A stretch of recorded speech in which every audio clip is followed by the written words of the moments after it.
Sa pinaka-latest na balita na ibinalita ng media sa atin, halos 9.6 na milyon na mga deboto yung sumali doon sa Translation 2026. At sa pananaw at interpretasyon ng Biblia, kinikilala natin ito bilang pagsamba sa Diyos-Diyosan. Ito ay idolatry. Kung maaalala nyo sa Exodus chapter 20 onwards, ganun mismo yung ginawa ng mga Israelita. Ang ginawa ng mga Israelita, lumabas sila sa Egypt, gumawa sila ng gintong baka, at sinabi nila, ito yung Diyos na nag-alis sa atin sa Egypt.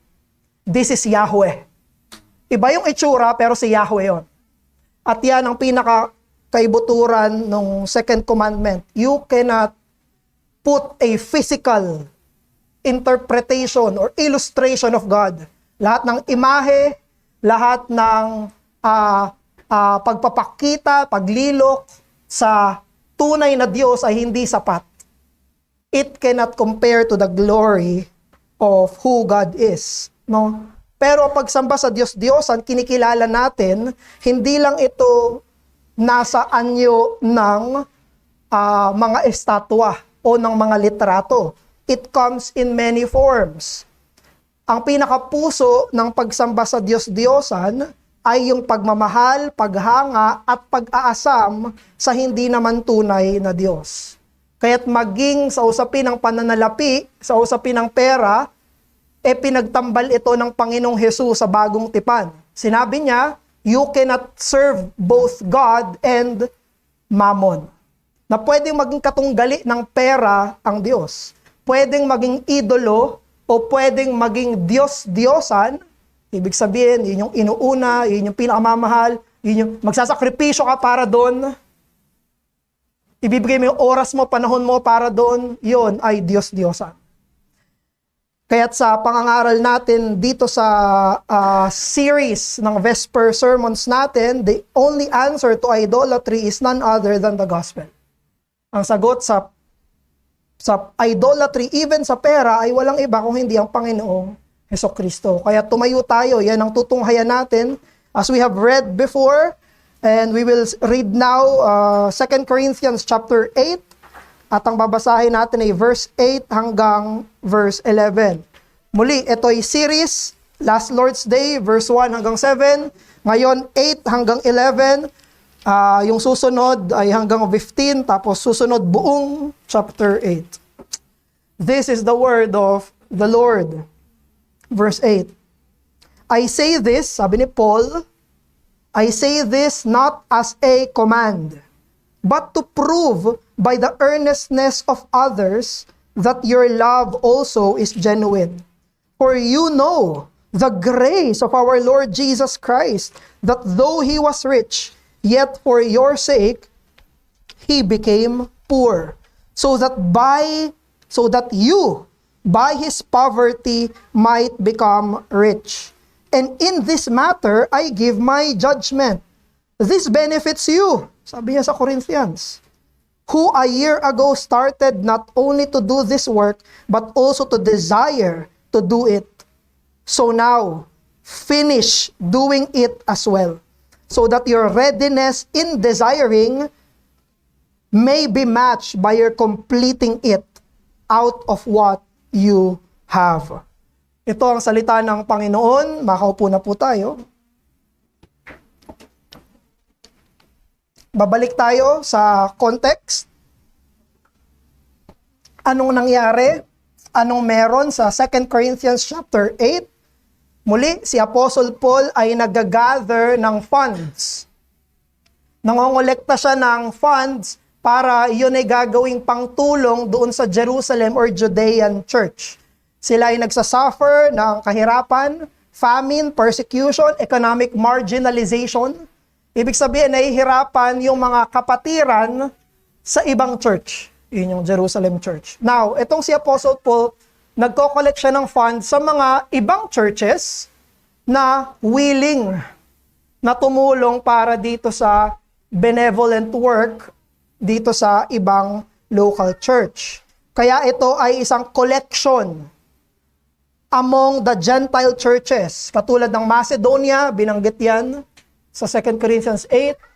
Meron ding mga gustong tumulong dito sa Galatian churches. At isa sa mga nag-commit ay ang Corinthian church. So yung Corinthian church, nag-commit sila na tutulong doon sa church ng Jerusalem. Kaya lang, ito ay natigil.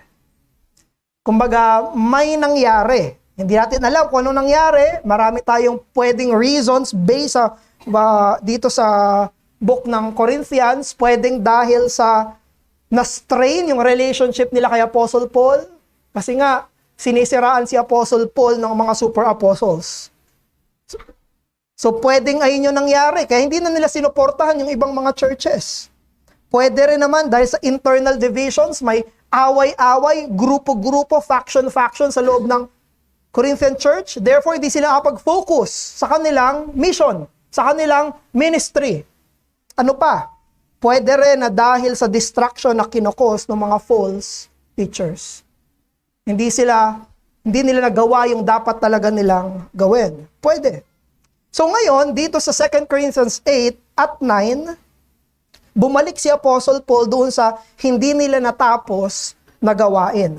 Binalikan niya yung Corinthian church at in-urge sila, sine-shepherd sila na kumpletuhin yung kanilang ipinangako na pagtulong sa ibang mga churches. Kaya sinabi dito ni Apostle Paul sa verse 7, ito yung main imperative dito, sinabi niya, "But as you excel in everything, in faith, in speech, in knowledge, in all earnestness, and in our love for you, see that you excel in this act of grace also."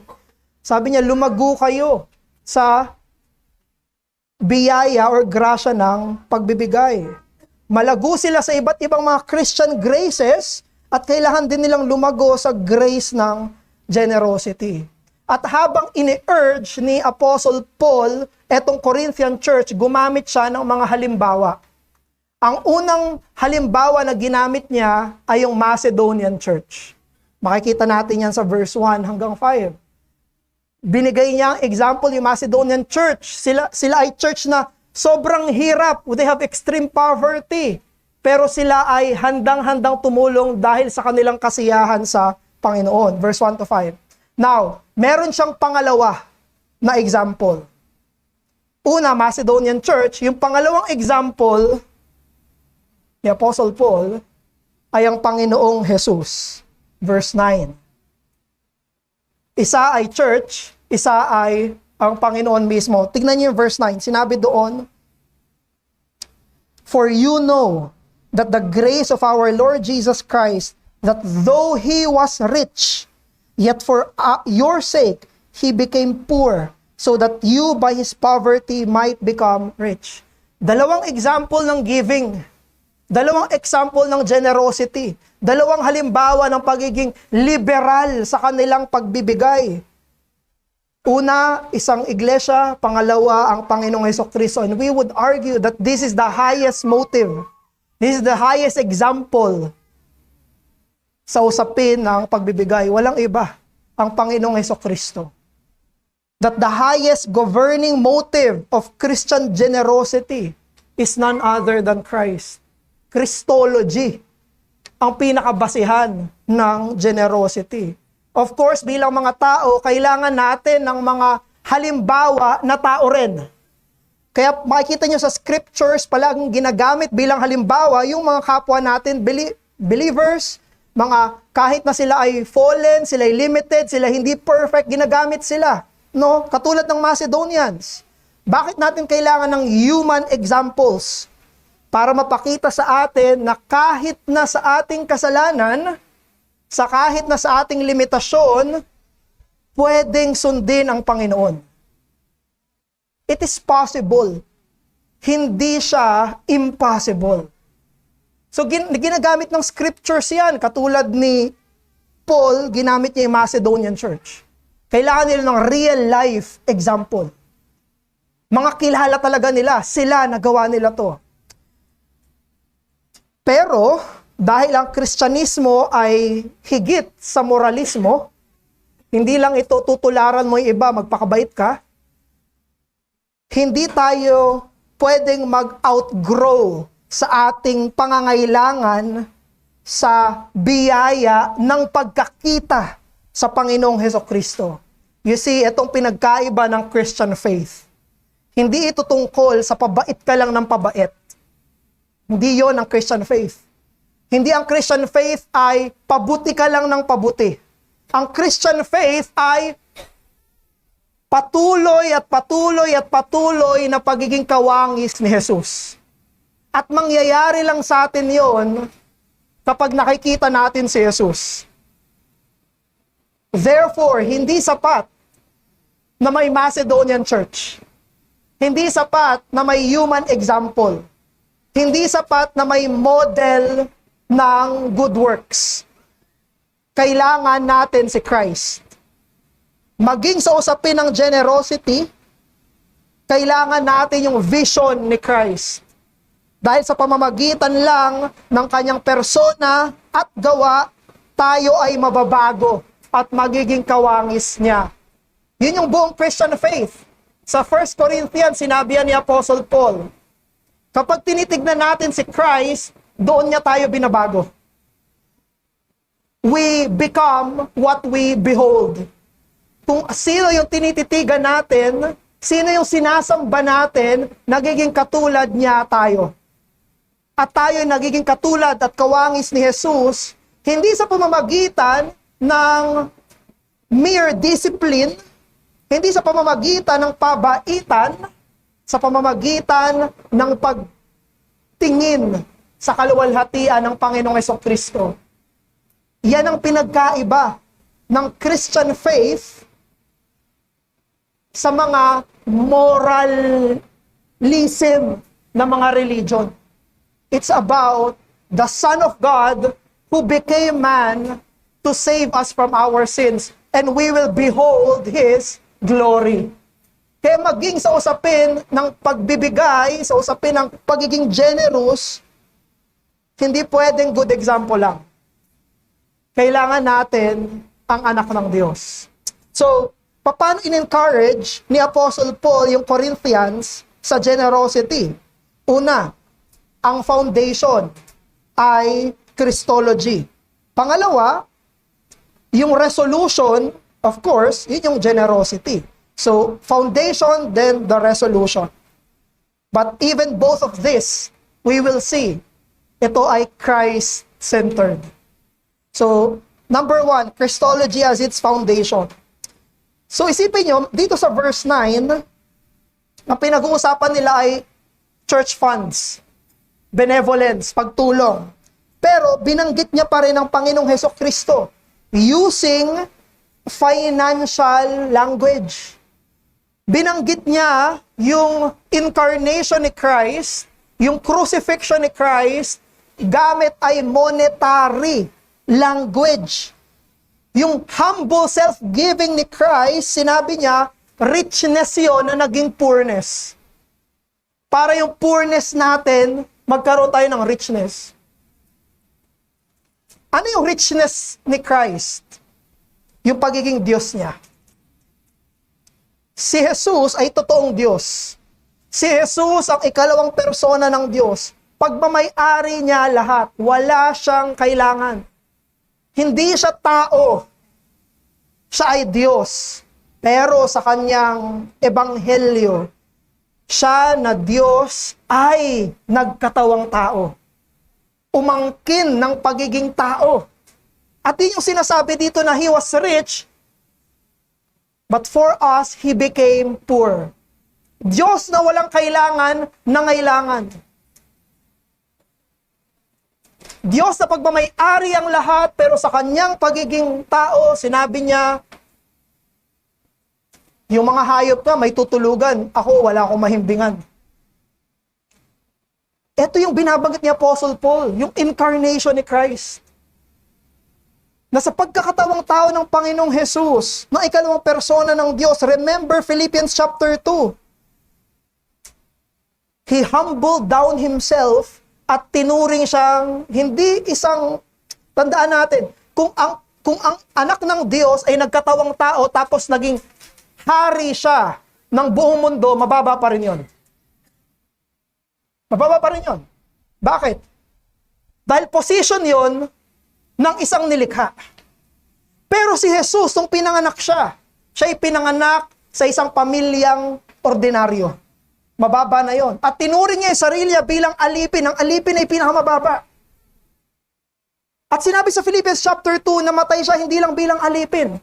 Namatay siya bilang isang kriminal doon sa krus ng Kalbaryo. Ito yung pagpapakababa ni Jesus na sinabi dito na he was rich but he became poor. Now, anong purpose? Bakit nangyari kay Christ yun? Bakit siya na Diyos, nagkatawang tao, para maging alipin at mamatay bilang kriminal para sa niyon? Anong sinabi? So that us, by our poverty, might become rich. Now, kailangan natin interpret ulit ito. Anong ibig niyang sabihin ng mahirap tayo para yumaman?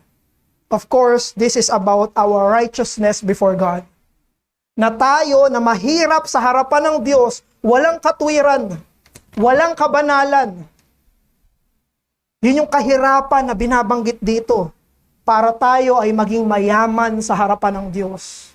Yung kayamanan na yon ay yung katwiran ni Jesus na ibinigay para sa mga makasalanan. 1 Corinthians chapter 5 verse 21. He who has no sin became sin so that we might become the righteousness of God. Sa harapan ng Diyos, ang kasalanan ang tunay na kahirapan.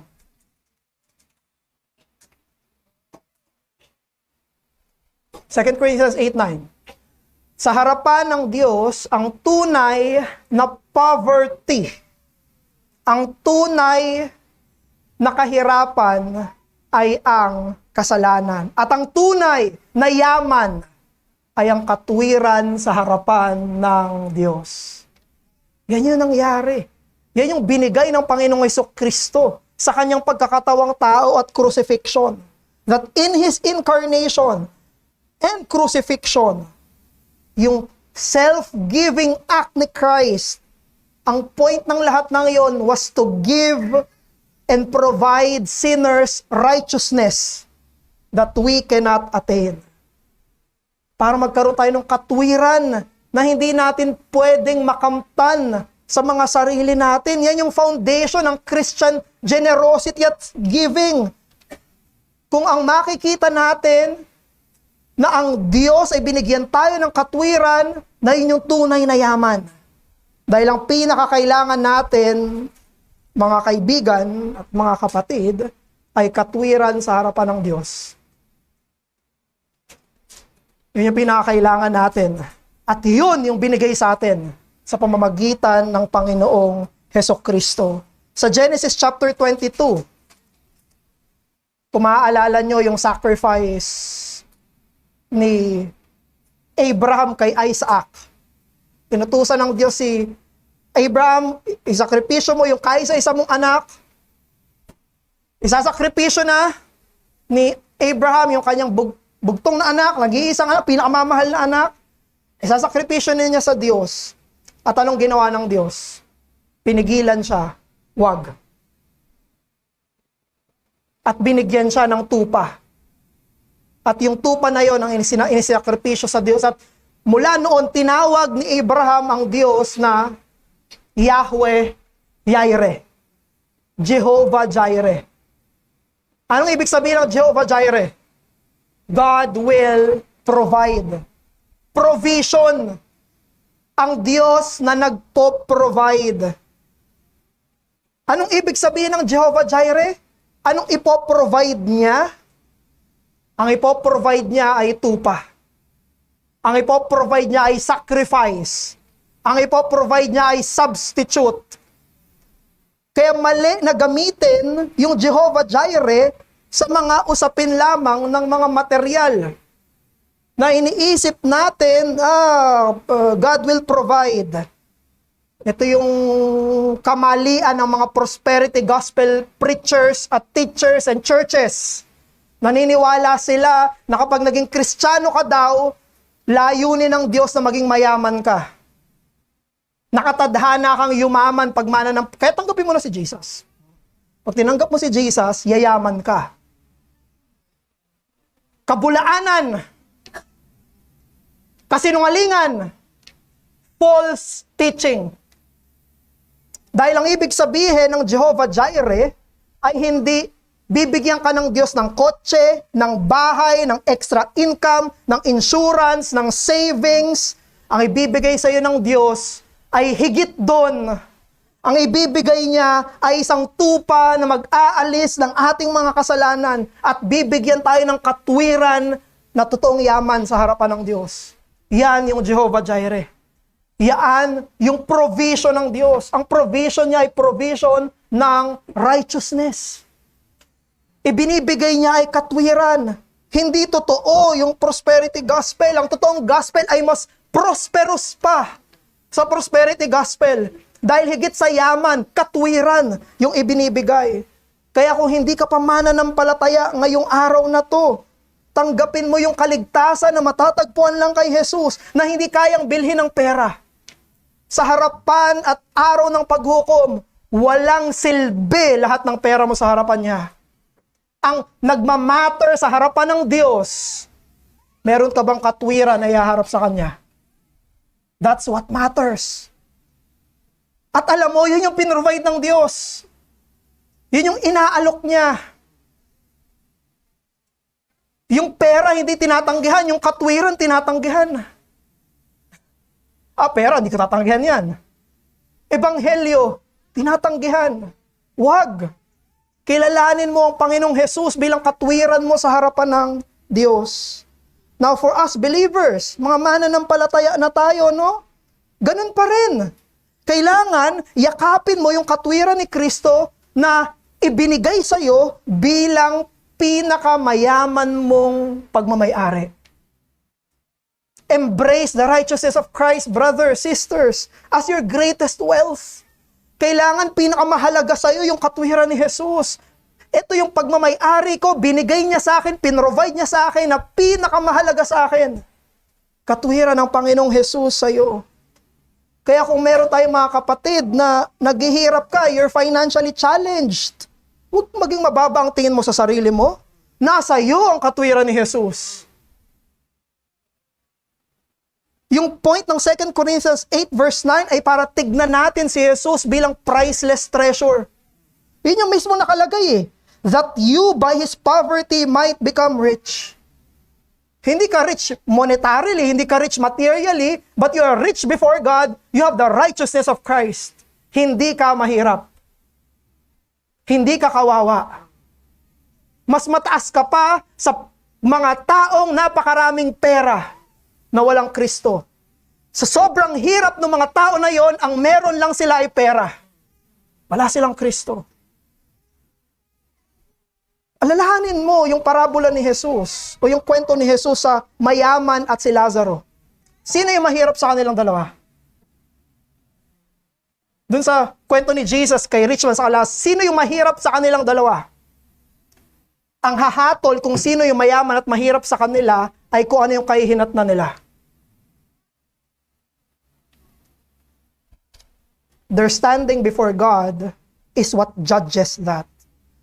Ang mga pinakamahirap na mananampalataya ay mayaman sa harapan ng Diyos. Mayaman sa mata ng mga merong espiritual na paningin. At maging sila na pinakamayayaman na walang Kristo. Anong ihaharap nila sa Diyos? At kung ikaw naman, kapatid, meron kang, alam mong hindi ka gipit, meron ka mga disposable income, may disposable budget ka, hindi mo madedena yan, kapatid. Katulad ng mga Corinthians, ito rin yung panawagan sa'yo. Huwag mong pagkatiwalaan ang iyong yaman. Do not trust in your riches. Huwag mong sabihin, ito yung yaman ko. Pareho rin aplikasyon sa'yo. Isipin mo rin, si Kristo ang yaman ko. Yung katwiran ni Jesus ang yaman ko. Hindi ito. Mawawala itong mga to. Pwedeng manakaw, pwedeng mawala, mauubos. These are consumable things. Pero si Christ, yung righteousness niya, ito yung tunay na yaman ko. Kung ikaw ay Kristiyanong may kaya, ilagak mo yung pag-asa mo sa katwiran ni Jesus pa rin. Hindi magkaiba. Pareho na panawagan sa iyo. Mga kapatid, it is eternally far better na blessing to have the righteousness before God than to have lots of money. Ang katwiran ng totoong yaman, dahil yan ang nagmamatter sa harapan ng ating Panginoon. More than money for bills, more than money for food, disposable income, savings, emergency fund, more than all of this, Christians are thankful for the righteousness of God provided to them. At alam nyo, kapag naintindihan natin yan, yan ang magiging pang-udyok para sa pagsunod sa ikawalong utos. Ayan ang magiging pang-udyok sa evangelical obedience natin. Once we see Christ, therefore we obey. Ang tawag sa ating pagsunod ay evangelical obedience. Pagsunod na nagmumula sa pagkakita sa ebanghelyo. Therefore we obey. Pangalawa, ito yung resolution, generosity. No? Number 2, generosity as the resolution. Now, pagkatapos ipakita ni Paul sa Corinthians yung gospel ni Christ sa verse 9, in-urge niya pa rin sila na isupport yung Judean at Jerusalem churches. So, maging malinaw si Paul dito, hindi siya namimilit, di ba? Hindi niya sinabi, gawin niyo to kasi sabi ko. Hindi ganun sinabi ni Paul. Sabi niya sa verse 8, I say this not as a command. Sinabi niya, hindi ko kayo pinipilit. Hindi ko gagamit yung apostolic authority ko to force you. Rather, ito daw ay dapat maging pruweba ng pag-ibig nila. Kailangan mapatunayan nila na sila ay totoong nagmamahal sa pamamagitan ng totoong pagbibigay. Sabi niya doon, but to prove by the earnestness of others that your love also is genuine. At sinabi sa verse 10 at 11 na kapag tinuloy nila yung pagtulong, meron silang benefit. Diyan ako napatanong sa sinabi ni Paul. Sabi niya dun sa verse 10, dito ako napatanong. Sabi niya kasi doon, and in this matter, I give my judgment, this benefits you. So isipin nyo, si Paul, sabi niya sa Corinthian church, ituloy niyo yung pagbibigay nyo. Tapos sabi niya, kasi may benepisyo kayo dito. Ano yun? Anong benepisyo kapag ikaw yung naglabas? Anong benepisyo kapag ikaw yung nagbigay? Hindi ba ang normal na pag-iisip natin, kapag ikaw yung tumanggap, ikaw yung nagbenepisyo? Ang tawag nga sa mga tumatanggap ay beneficiary. Sabihin, ikaw yung nag-benefit. Hindi tinatawag na beneficiary ang nagbigay. Sila yung naglabas eh. Pero sabi ni Paul, kapag tinuloy nila yung kanilang generosity, it benefits them. Totoo ba yun? Siyempre, totoo yun kasi nasa Bible eh. Tanong natin, paano naging totoo yun? Paano ka magbe-benefit habang ikaw yung nagbibigay? Kasi ito ay totoo sa sinabi ni Christ. Kinote ni Paul si Christ sa Acts chapter 20 verse 35. Sabi doon, it is more blessed to give than to receive. It's more blessed to give than to receive. Mas pinagpala yung nagbibigay kaysa sa mga tumatanggap. Si Jesus yung nagsabi niyan. Pero the question remains, how? Paano yun? Paano yung nagbigay, siya pa yung mas pinagpala? So para sa mas kabuang pagtuturo nito, next Lord's Day, Bible class. Okay? Magpo-focus lang tayo, dito lang muna sa text ngayon.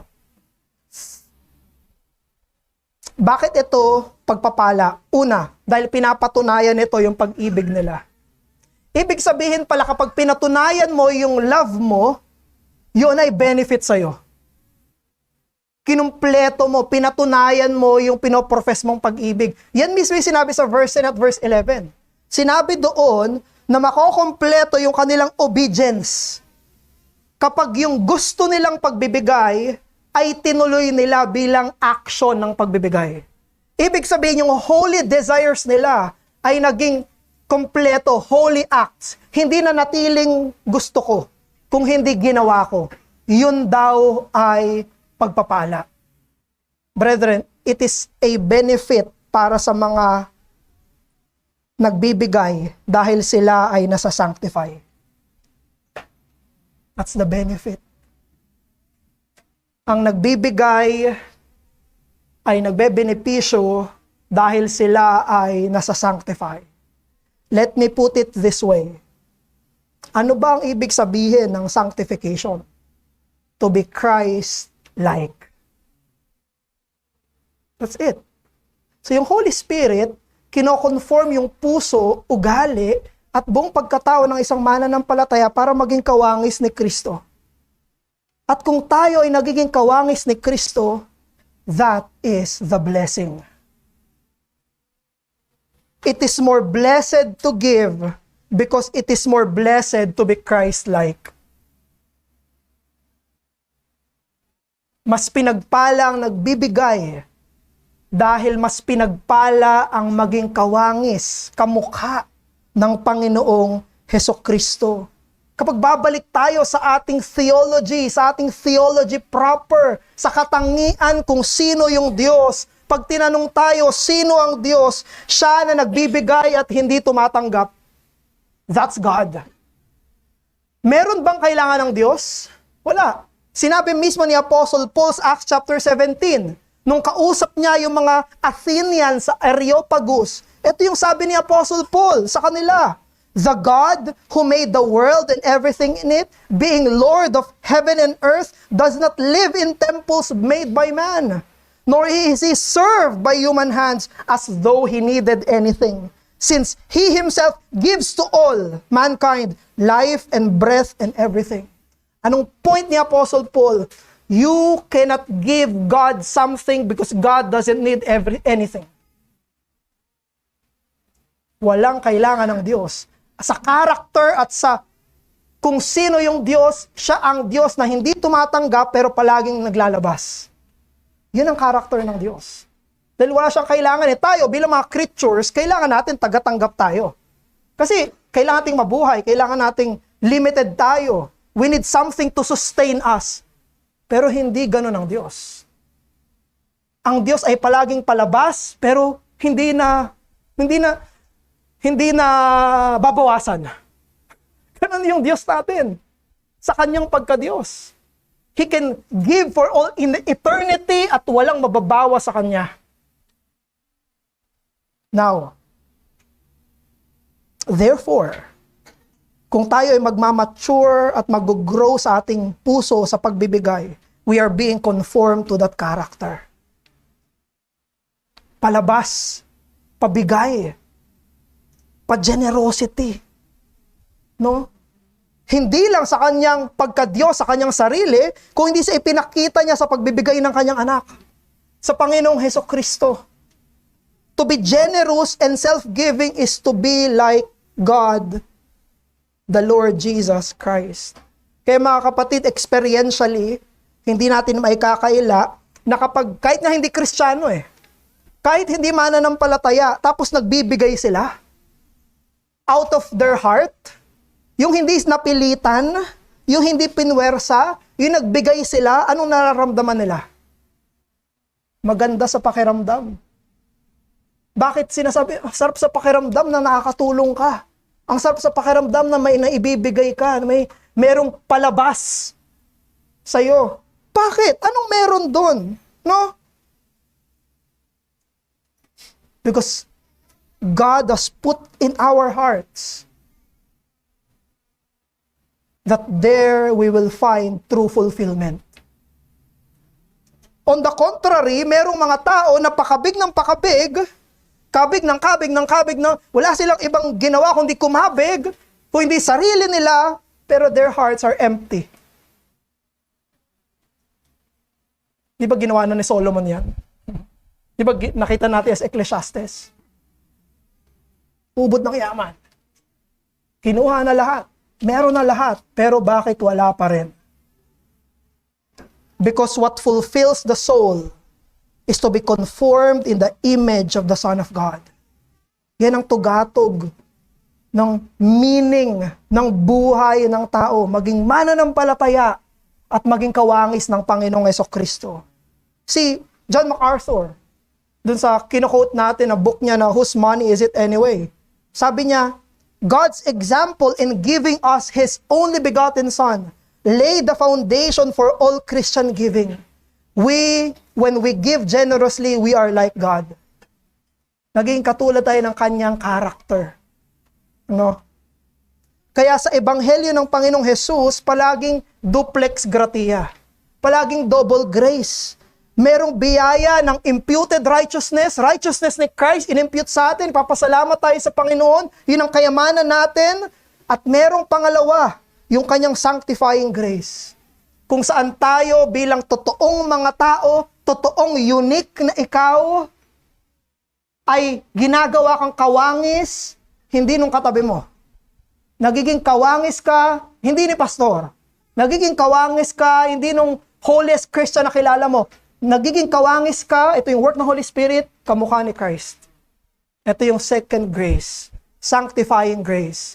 And when we do yung generosity, when they complete, sinabi ni Paul sa Corinthians, when you complete, yun yung nagiging sila. Dahil sa sanctifying grace ng Panginoon. Therefore, ito ang hamon. Kailangan maniwala ka. Hindi mo magagawa ito kung hindi ka naniniwala. Maniwala ka na kapag nagbibigay ka, ikaw yung unang pinagpapala. Bago pa man kung sino man yung binibigyan mo. Believe that your giving blesses you first. Even more than the beneficiaries. Pwede nagbigay ka sa gawain ng Panginoon. Pwede nagbigay ka sa nangangailangan. Pwede nagbigay ka ng tulong pinansyal. Anong uri ng pagbibigay? Ang unang-unang iisipin mo, ikaw yung unang pinagpapala dahil naging kawangis ka ng ating Panginoong Hesus.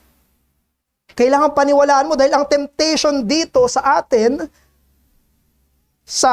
dito sa verse 10, ang temptation sa atin ay huwag maniwala dito. Ito yung temptation. Naku, kapag nagbigay ako, mababawasan ako. Naku, pag nagbigay ako yung loser. Ako yung mawawalan, ako yung agrabyado, ako yung wala. Mali. Kabaliktaran yung sinabi ng text. Ang sabi ng text, 2 Corinthians 8:10, this benefits you. Believe in the written word of God. This benefits you. 3 words. That when you give, what benefits the most is your soul, your mind, the you who is before God. It is more blessed to give because it is more blessed to be Christ-like. Bilang pagtatapos, kung ang pera ang naging Panginoon mo, ngayon may offer ang ebanghelyo ng bagong Panginoon. Siya yung totoong Panginoon. Ang Panginoong Hesukristo na siyang mayaman ay naging mahirap para sa kapakanan mo, eternal. Kaya't kung kailangan mo ng katwiran, lumapit ka kay Jesus. Kung kailangan mo ng pagpapabanal, lumapit ka kay Jesus. Kung meron ka na nito, kung meron ka ng katwiran ni Jesus, therefore, step to become more like the giver. Brothers, excel in this grace also. Manalangin tayo. Ama namin, maraming salamat po dahil dito sa talata namin, pinapakita mo sa amin, O Diyos, hindi yung pera, kung hindi ikaw. Pinapakita mo kung sino ka, Panginoon. Paulit-ulit mong pinatutunhayan sa amin ang usapin ng pagbibigay ay hindi tungkol sa pera kundi sa puso. Kung ano yung katotohanan. Ano ang katotohanan mo? O Diyos, paniwarain mo sa amin ang tunay naming yaman ng iyong anak. Pagmamayari namin siya. Paano nangyari yun, Ama? How can Christ be ours? It's because you gave Him to us. And you gave Him to us as our righteousness. Maraming salamat po, Panginoon. Gamitin mo ito para kami, Panginoon, ay magkaroon ng liberal, mapagbigay, bukas na mga kamay dahil sa pagtanggap namin sa iyong mabuting balita. Hinihingi namin ang lahat ng ito at sinusumamo sa pangalan ni Jesus. Amen.